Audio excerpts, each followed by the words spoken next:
and the difference between policy and politics, and how they go hand in hand, and how sometimes politics is in the way of good policy, and all that.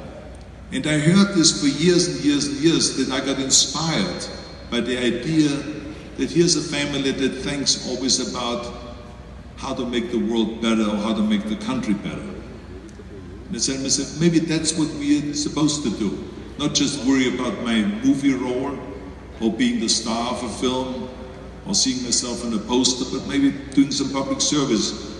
And so I got involved in Special Olympics to become the trainer of people that are intellectually challenged. And then I started working with President Bush Sr. in 1990 to become the chairman of the President's Council on Physical Fitness and Sports.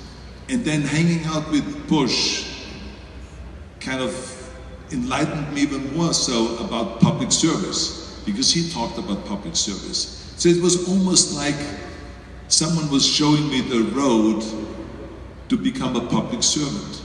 So then I got so inspired by all that. I watched you getting elected in 2000, as I said, and there were various different things like that that inspired me, that when 2003 came and we had a recall election, the last thing I ever thought of when I was a kid was I want to become a politician or a governor in California. It's a great valve to move out of conflict and division. Would you please extend a little bit more on this issue on the ballot? You have on every election for officials or for government or for whatever, you add one question, one consulting people on a specific issue that is added to the ballot that has to do with the election?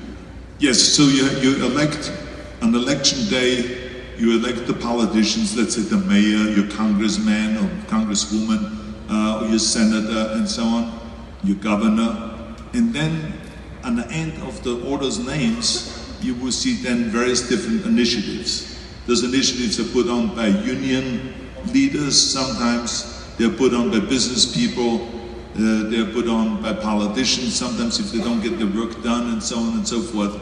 And they're very well crafted, and you have to kind of submit it to the Secretary of State and to the Attorney General of the state. They write an opinion, a pro and a con.